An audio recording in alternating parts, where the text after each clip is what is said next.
up along the river down here in Roswell.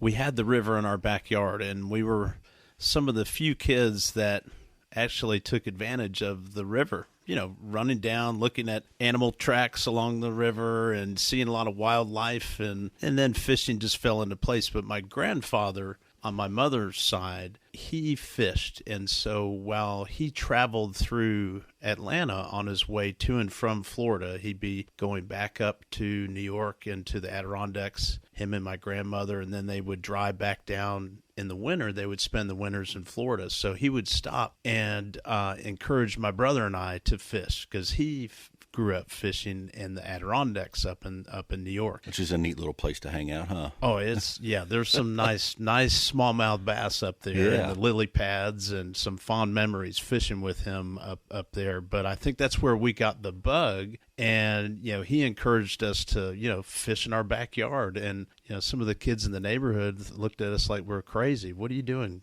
fishing in your backyard? But we took advantage of that, and then we took it to a whole nother level. I grew up in Michigan, and we had basically in our backyard, we had ponds. Mm-hmm. I'm not from Michigan, but we ended up there for my dad's work. But there were ponds out back. There were probably about 4 of us kids in the neighborhood that would end up at the ponds. I mean, that was just kind of what we did. And up there, fishing is a little different up there. We would be either in one of the ponds or the other. If you weren't swimming, you were fishing. And if you weren't fishing, it was cold and you were riding your bicycle on them, or you were skating.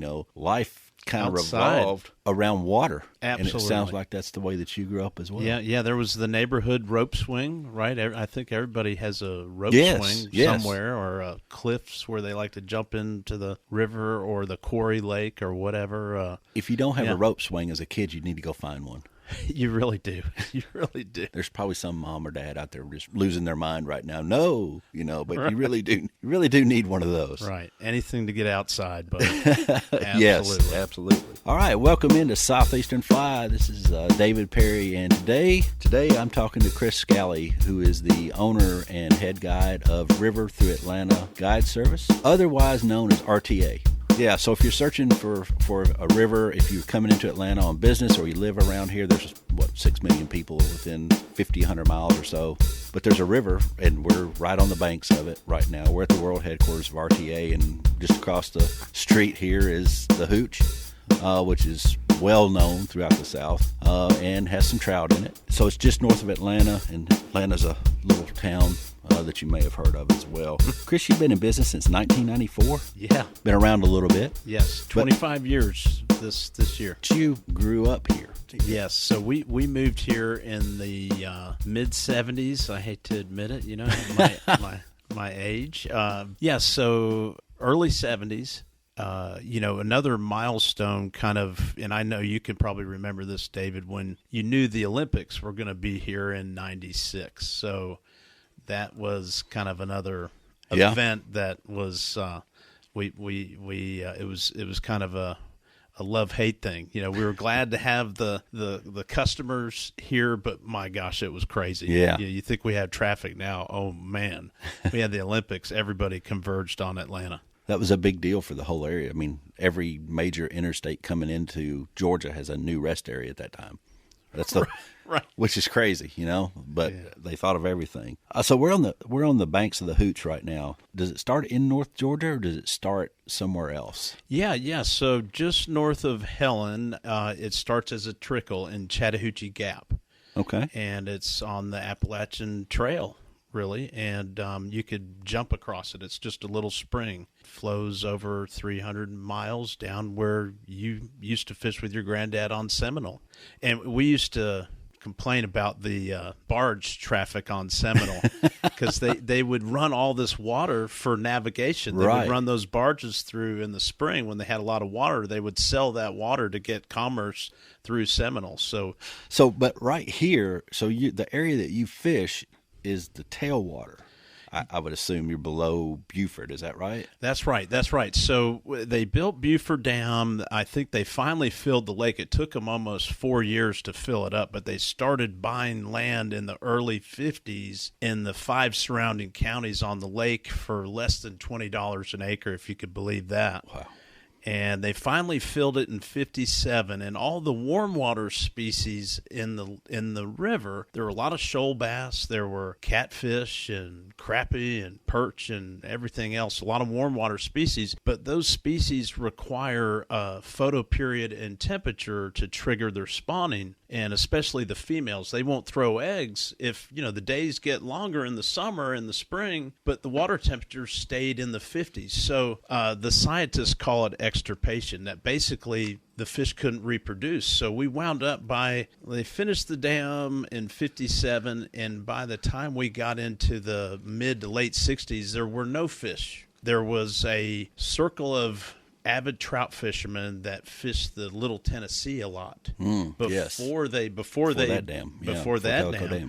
And so they knew what a tailwater, the potential it could have. And so I know long story short, the trout fishing was such a major boost for the economy in the mountains. We had opening day of trout season in Georgia, and that was a big kickoff for trout fishing in Georgia. And so there was a lot of political red tape resisting the stocking of the Chattahoochee, even though these guys knew the potential because of that cold water. And long story short, they basically went to North Carolina, got a bunch of fingerlings, and dumped them in the river sometime in the early 60s, and we haven't looked back since. Now, since 1995, they have not stocked brown trout, 2005.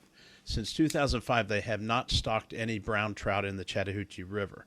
And so all the brown trout that you're seeing us catching, and anybody catching a brown trout for basically between Buford Dam and Morgan Falls Dam, those are 100% natural reproduction. And the rainbows, they reproduce on a limited basis, but they're mostly stocked. So they stock mostly rainbows, and then it's all natural reproduction with the brown trout. Interesting. And you're this far down, you're this far south. Atlanta's a pretty good ways south. And most people would think, we'll do some bass fishing or something like that, whenever in reality there's plenty of trout fishing around here. You just have to know where to look. Yeah, this is a little different than what Alec Jackson sings about, the warm, muddy water down south. That's middle Georgia, whereas we're cold. It's 49, 48 degrees coming out of the dam in August. Right. It's hard to wrap your mind around the fact that we've got a thriving trout fishery right here. So you were a kid, you started kind of fishing here. I guess that's probably you put your roots down here as far as an angler goes. And then how did you even get started fly fishing? Yeah, so it's kind of a funny story. We were lucky, growing up near the river, and we would camp out a lot. There's islands along the river, and so it was real popular for my buddies in, grade school, 6th, 7th grade. We'd definitely find the rope swing, the local rope swing, and the watering hole and that kind of thing. But we would camp, and we'd be out there with our BB guns and pellet guns and our fishing poles. Well, my buddy, he borrowed his dad's old fiberglass True Temper fly rod, and it had the automatic reel, one of those mocher reels. The thing weighed probably a half a pound. Right. And he pull the trigger and it sucks the line that's up. That's it. He had and so that fly rod was kind of a mystery to me and all of us. But his dad, I think, one time helped us practice a little bit of casting. So he'd bring it along, and he just so happened to leave it at my house by accident.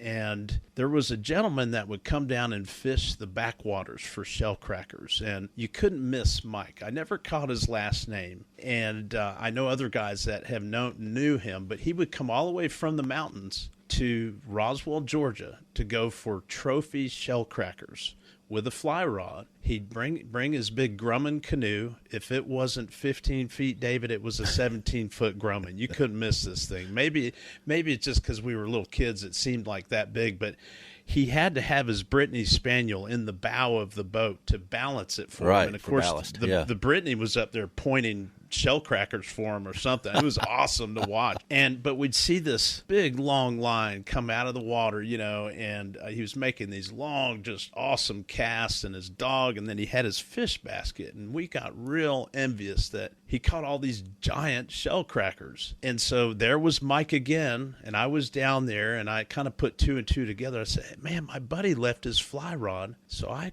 paddled back to shore, ran up to the house, grabbed the fly rod, and got down there. And, I had maybe one of those little Betts spiders, or maybe one of the little black ants that you get at Kmart. Yeah, right. When Kmart was Kmart was around. And so I had one of those on there, and just a short leader, and I thought I was doing the same thing Mike was doing in the canoe out there, but he kept, man, I saw that rod doubled up and his basket full of big old shell crackers. And you see those water droplets come off whenever somebody sets a hook, it just leaves that little spring of water. Oh, yeah, man. So cool, and especially as a kid.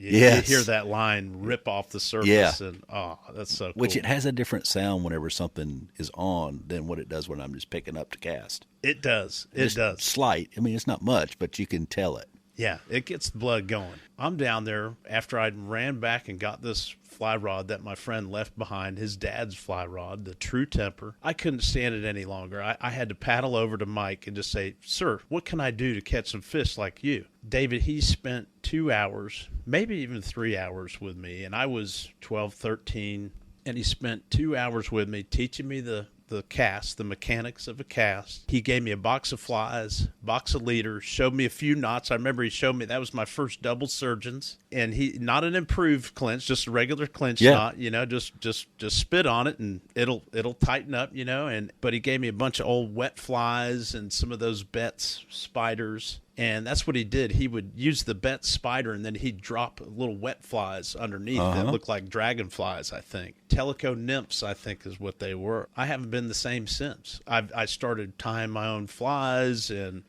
just kept escalating. As you know, there's no going back. No, not once you've passed that corner, rounded that curve, however you want to say it. The next thing you know, you're rowing a boat and teaching somebody else how to cast, and you're just rowing for the rest of however long.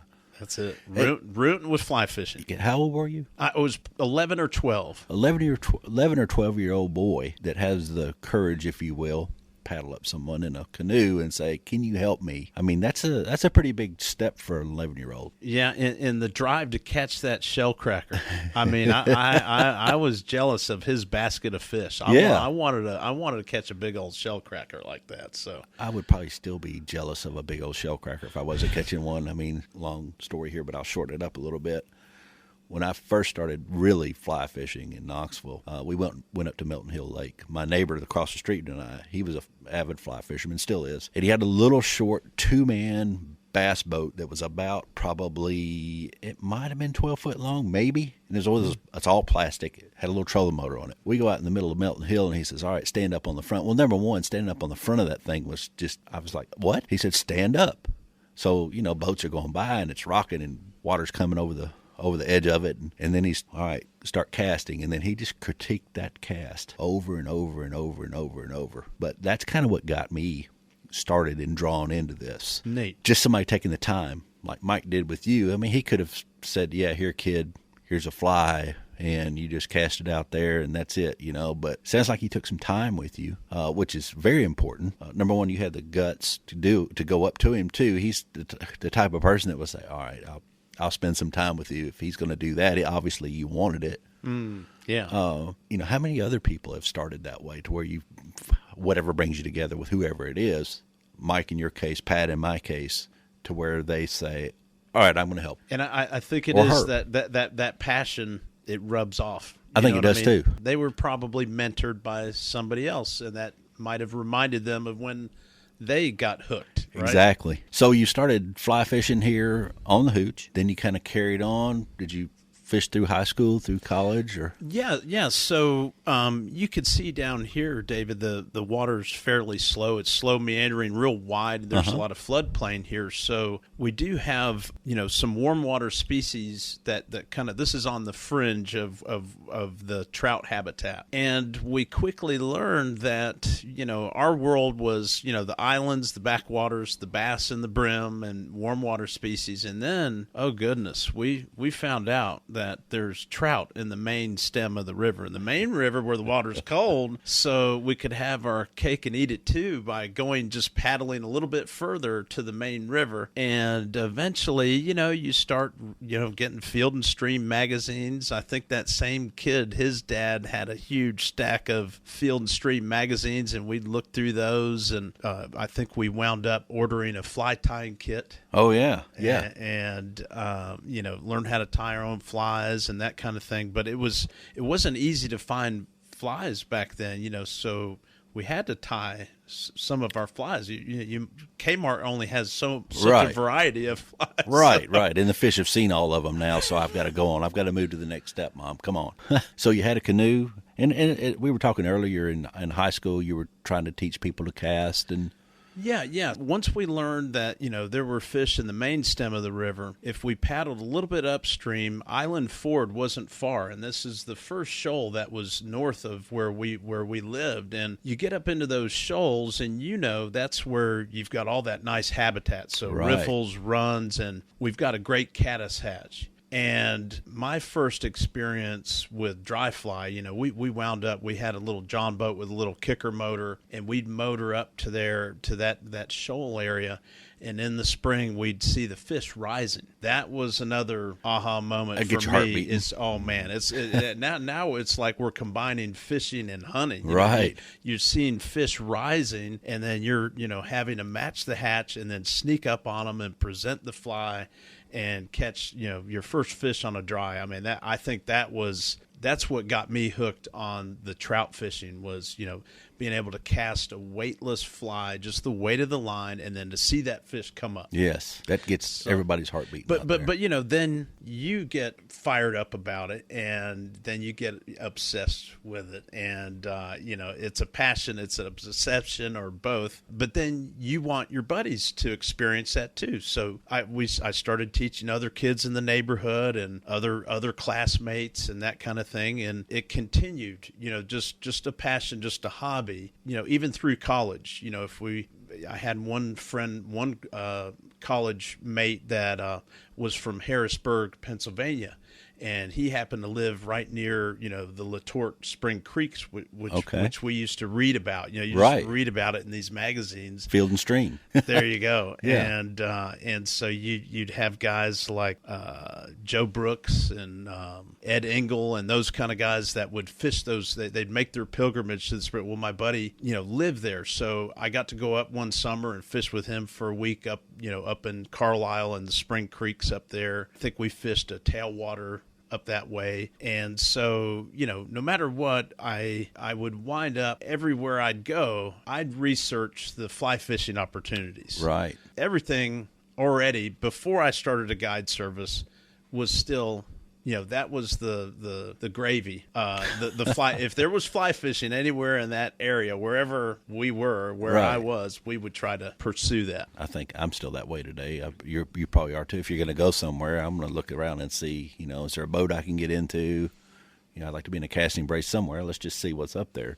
Yeah. And at a young age like that, if you start young like that, you just that just keeps on, and you just learn more and more and more and more. And living on the river, that's a great opportunity to learn a lot of things. So if you're living on the Hootch for all that time, and you still do, you probably know places to fish. And I'm not asking for your super secret hole. Don't get me wrong. I'm not asking that. What types of water are there here, that you kind of like? What all have you learned from living on the river for that long? Yeah. So, I look at the Chattahoochee. It's like multiple fisheries. So you've got I break it up into 3 or 4 sections. When you get up by the dam, the water is crystal clear, and they release water. We were talking about how that water fluctuates anywhere from 7 to 11 feet once or twice a day, and the water is super cold, and it's actually sterile. It's like distilled water coming out of the dam, and a lot of that is because of how deep the lake is, and we're all freestone.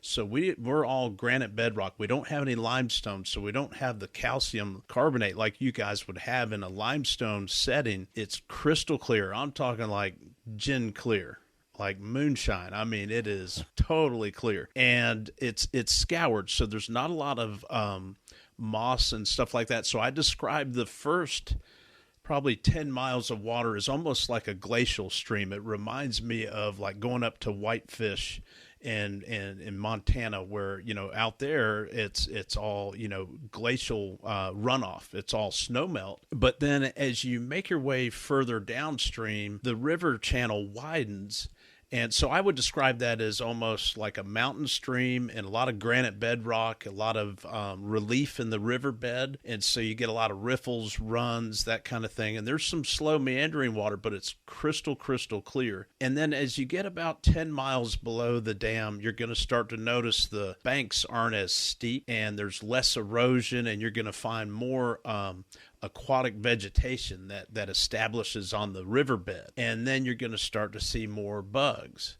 And so now it starts to turn into, goes from almost glacial to freestone. And then you go a little further down, another probably mile marker 20 or so. Then I think you start getting into what I would describe as Spring Creek. And so you're getting more of that parrot grass and hydrilla. We called it coontail grass growing up. There's elodea and that kind of thing that mixed in, and there's pools. Some of the pools can range from a mile long to a quarter mile. And that's where the drift boat really comes in for us on the Hootch. I know you've spent some time out there. It's just such a expansive river. It's so big, and the average depth is probably, I would guess, 5 feet if you had to average it all out. So the drift boat helps you, but if you do your homework, you can find some areas that you can wade fish. But we grew up before we could afford drift boats or had a place to store them or anything, so we grew up with belly boats. Oh yeah. And so that's kind of unique to the Chattahoochee, that the belly boat, we call it the donut hatch. You get these guys out there. What's great about the belly boat is you don't have to be so familiar with the river.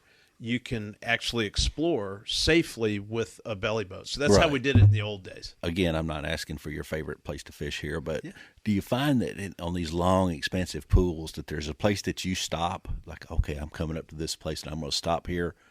And there may be 10 boats in front of you, and none of them even look at it. Yeah. So, well,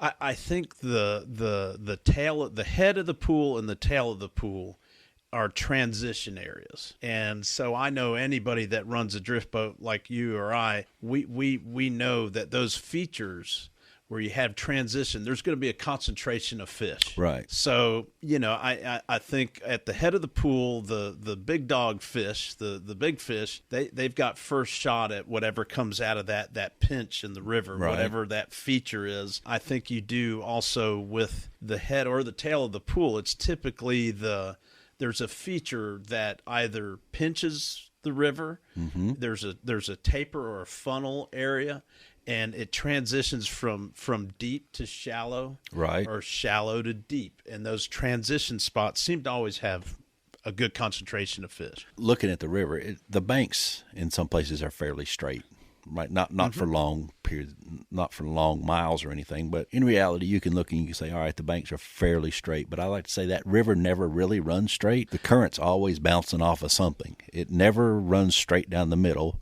Even if it's in the middle at one particular time, it's probably going left or right. So understanding the river, that's a big part of knowing where the fish are. Those transition areas are important. But what do you do in between those transition areas? If you're going to float through there or elect to fish that, learning what's going on between the transition areas is probably almost as important as what's going on in the transition areas. So connecting the dots. Yeah. Right. Yeah, exactly. And I have found that the slow meandering water, that is what a lot of guides call frog water. Yep. It's that slick, Yeah. But if it's funny, I get a lot of mostly old timers will get out on the river and they'll go, "Hey, did they ever clean up these banks? There's a lot of junk on the banks and a lot of debris, down trees. Yeah. I say, no, sir. That's our best habitat. That's so right. If you're willing to look beyond the surface, even in the deep, slow meandering water, if you can just imagine, you see the bank in what we call strainers, those trees that fall in, the water goes through, but you don't. Right. And especially with a belly boat, that's really, we knew to stay clear of those, but that's where the fish are. So even in that slow meandering water, if you ever experience it in a belly boat, you'll have an appreciation. Even though it seems like the water's not moving, it's moving pretty good. and that submerged woody debris on the Hootch anyhow. I think maybe on the White River it's that way too, where they get a lot of erosion. The rivers in Middle Tennessee are that way. The rivers pretty much everywhere have something like that. And you're right. In a belly boat, you get the full sensation of what it's really doing, because you're not sitting on top of the water. You're in it. Your feet are way down in it. 3, 4, 5 feet, whatever it is, and you can feel what's going on, and it's pulling a lot quicker than what you think. Absolutely. So that gives you the full idea of what's going on. So the fish in those areas that are expansive, or that seem like you don't want to rush to the transition area. The head and tail of the pool are good, but that middle area is still quite good. You would think it's marginal because it's featureless. Right, it seems, but if you can look beyond the surface and really look down and see, there'll be fish down there holding, right in behind the log jams. Those brown trout I tell people brown trout love structure more than bass. Yes, that's.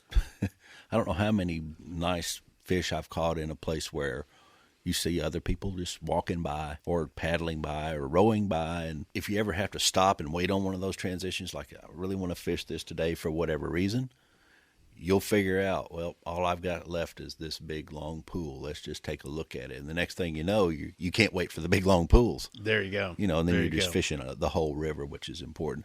And I can tell that the Hootch, you've got a love for it. It comes out for the river. And I guess, if you've grown up here and you've spent your career here and built your business around it, and you fish with your brother still today, a lot of things revolve around the Chattahoochee River for Chris. Oh, yeah.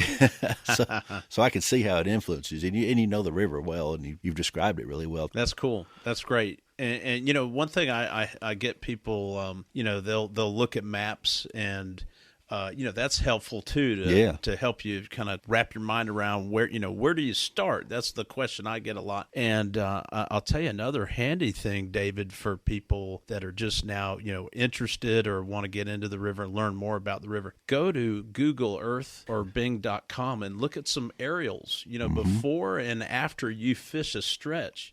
That'll really help you understand what kind of habitat we're talking about. And don't look right at the parking lot either. Right, that's right.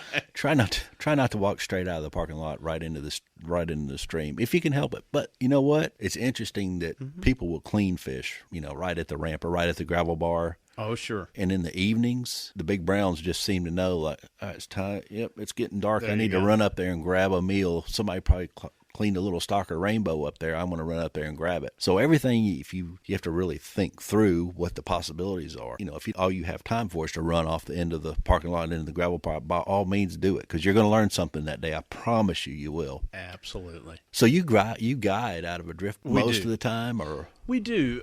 We have the odd client request waiting, and I get it. It's kind of fun to get in the river, right. And like the movie, you're out there. But with tailwaters, it's getting off the beaten path like you were talking about, just trying to get away from the parking lots.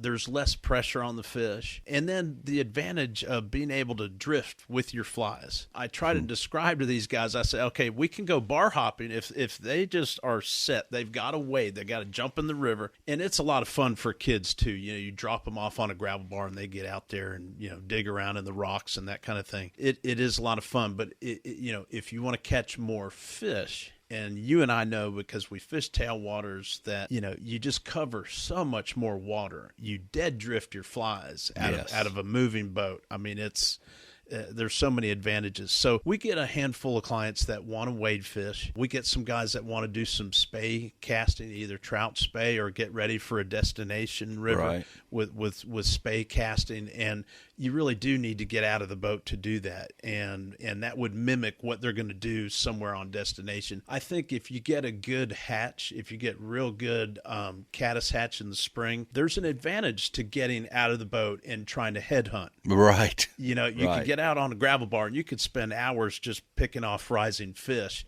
But that's the exception. I think, you got to be at the right place at the right time to get, where you would justify getting out of the drift boat and waiting. So how'd you even get started with the drift boat? Oh, man. I was working at a John Deere dealership in Lawrenceville, Georgia. And the only reason I got that job is I worked at Cherokee Golf Course every summer through high school and college. And I was a greenskeeper and a frog gigger. Oh.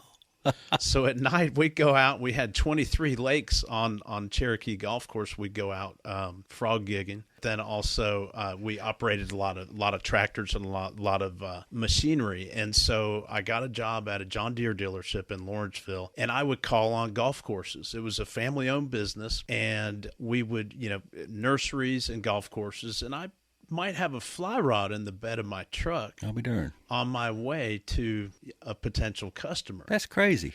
And you got to make site inspections, David, right, sometimes, and so with the fly rod. But I was, I had been doing that for about 3 years. I got to work outside. I got to call on, different people, met a lot of really nice people. The golf course industry is, thriving in Georgia. So all these golf courses were either being built or ready to be built. As young adults, my dad would take us. I'm the youngest of 4 kids. So when we were all in our 20s, our first big trip, my dad, was a real busy guy growing up, and he wanted to give back to us as adults, and he wanted to get to know us as adults. And so he took us to some pretty neat places. And the first trip that we did with my dad in the summer, we went to Jackson Hole, Wyoming, and Dad booked 2 drift boats down the Snake River through Jack Dennis Sporting Goods. Right. That's an old, and Jack Dennis is still around. Yeah. And so we floated the Snake with the Tetons in the background, my 2 sisters, my dad, my brother, and I, and we floated down in 2 boats. And I'll never forget, we ran out of film. That was back when we had regular cameras, with 35 millimeter. And we didn't even take pictures of fish. We were taking pictures of the Tetons. Yeah. It was just floating down, just, the moose and coming down to the rivers. They had the eagle flying over. But we caught a few nice cutthroat out of that boat. But the impression I got between the airport in the summertime, all those guys walking around with their fly rod cases, and then, the industry, these guys at Jack Dennis Sports, they say, okay, we're going to meet you at the fly shop. And they give you a solo cup. Yep. They go, okay, you fill that cup up, and then whatever you don't use, you can bring back. And that's a racket in itself. I say, my brother and I are there going, oh, Dad's going to pay for that. Right. So we just packed 2 solo cups full. Right. We never returned any flies. But that was my first time out of a boat. I had been out west before. As a high school graduation gift, my dad gave me a trip where a local fly shop hosted a trip out west for a week. Oh, yeah, okay. And so I'd been to Yellowstone, but I couldn't afford any drift boat trip. Right. The drift boat was like big time. I put 2 and 2 together between, the industry. The movie had just come out in 92, I think, maybe 92, 93. And the popularity of fly fishing was just exploding at that time. I was sort of getting fed up with my John Deere dealership situation, working at that dealership. And so we get back, and I said, man, I gotta do this. We've got a guide on the Hootch. We've got such a treasure here, such a great resource, and the fact that we've got the space to cast. And so I approached the owner of Fishhawk, Gary Merriman, about starting a guide service on the Chattahoochee River. There had been some other guys that had tried to start it, but at the time too, I befriended the biologist for the river. John Biaggi was his name at the time. He just retired recently with the Georgia Department of Natural Resources, and he had mentioned that they were going to do away with the closed season on a handful of streams in Georgia, somewhere just before the Olympics.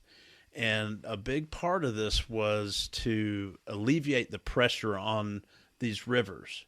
And, opening day of trout season, while it was awesome, we all looked forward to it. But, man, it looked like, I know you've seen it up awful. there. Awful, yes. And you see the little blue bait buckets, and it looks like a cattle trail going down to the river. And Charlie Salter used to write about it in the Atlanta Journal-Constitution, opening day, the sports page. It was a big deal. So Georgia had the closed season during the winter-ish. Right. So it ended October 31st, and it didn't open back up until I think the 3rd Saturday in March. Oh. So there was a big gap, right. between October and March. So I had gotten wind of that they were going to change to a year-round season, and it did happen about 2 years after I started working at Fishhawk. So I approached the owner, got back from the Tetons, and said, "Hey, man, we're going to start a guide service on the river.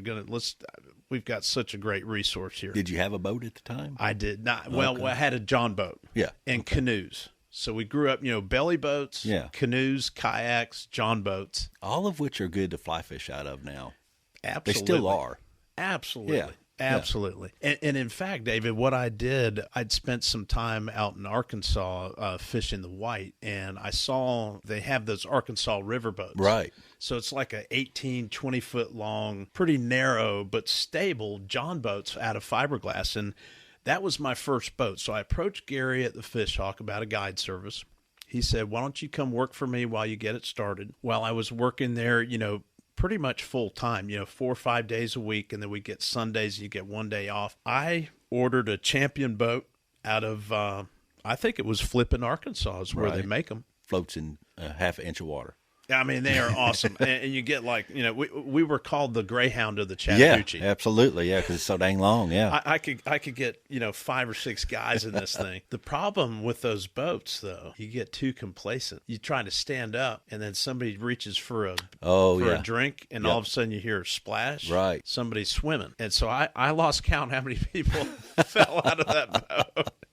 I always kept a big sack of candy for the people that fell in the river. I said, "Get some calories in you. Here's your Snickers." Yeah. Yes. But that was my first boat that I set up like a drift boat. So we had oar system, anchor system, and a lot of decks. Right. No braces. So it was touch and go for a couple of years, but it was a wonderful boat. Like you say, it drafts so well. That's how I learned the river. Is it had a tunnel hole and a tiller handle, and thankfully I had an ear surgeon that made me wear earplugs when I operated that jet as a tiller. Yeah. I to this day, Dr. Steenerson, I thank him, and he's still fishing with us. But I think to this day I can hear better because, operating those jet motors, it's loud. So that kind of evolved into the drift boats, and we finally realized that the drift boat, there was, I'm growing up in the South, everybody had a John boat. Right.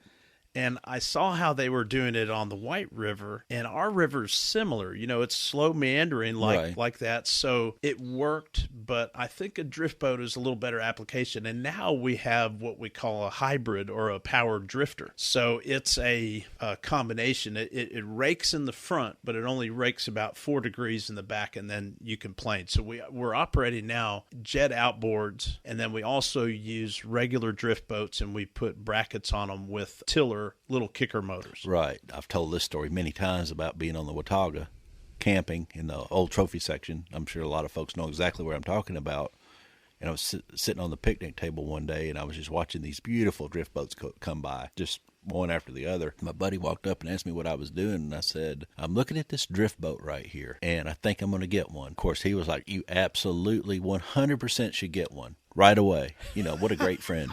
And then it just turned into me being on the river a lot after I bought one, and there's nothing like them as far as the eye I bet he's still your friend. Oh, too, yeah, Ed.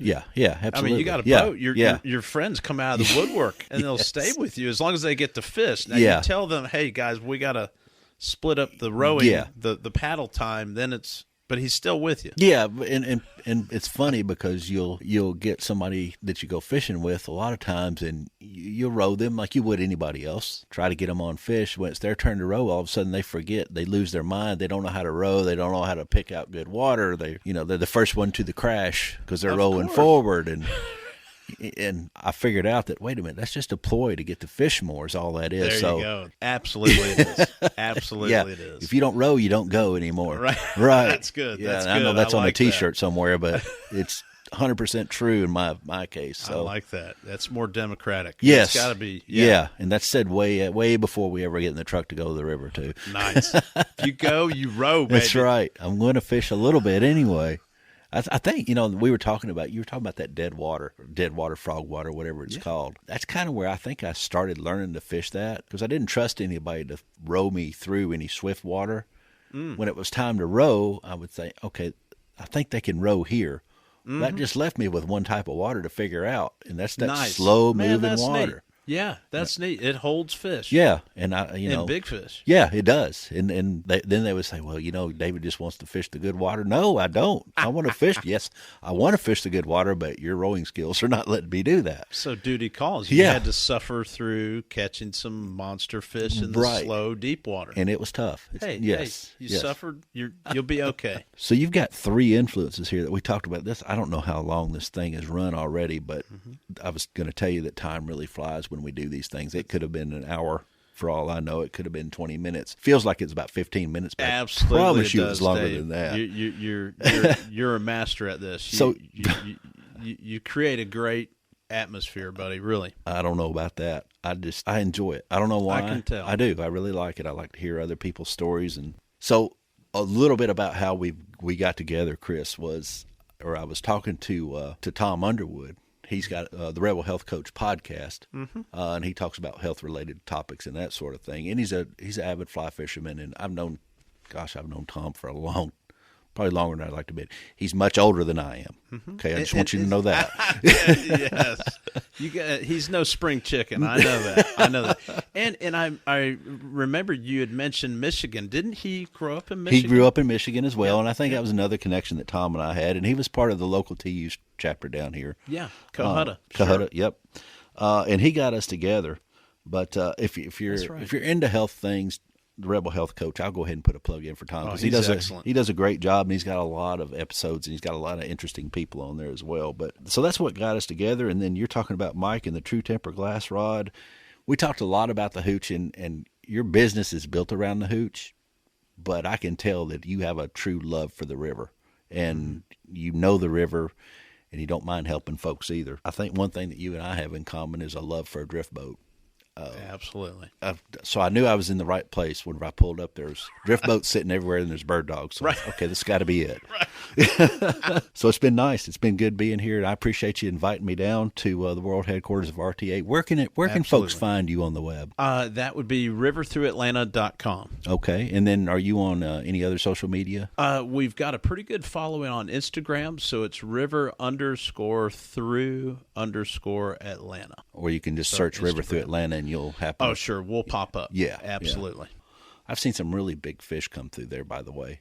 I mean, I know that you probably keep track of that, but there's been some big fish come into your nets, and that's pretty cool. We're not here to, sell anybody on anything, but I will say this: if you come to Atlanta for business, or you live around here and you want to either A, learn fly fishing, or B, you just want to get out and see what the Hootch is all about, Chris and his guys really do a fine job. I hear nothing but good things about you and your entire group. People apparently they just keep coming, and they wouldn't come back if you weren't nice to them and you didn't have something good going on here. So, like I said, I appreciate you inviting us down to the world headquarters, like I said, of RTA. And right on. Thanks for having me on the show, Dave. Yeah, I appreciate you coming through for us, and appreciate everybody listening. If you get a chance and you enjoyed what you heard here, if you could subscribe to Southeasternfly, the Angler's Influence, that helps us out in the ratings and helps push us to some other folks so they can hear it as well. Word of mouth, as always, with anything is top notch. So if you have something good to say, please tell your buddies. Let them have a chance to listen to. We appreciate everything that the listeners do out there. And Chris, thanks again for having us, and see you next time.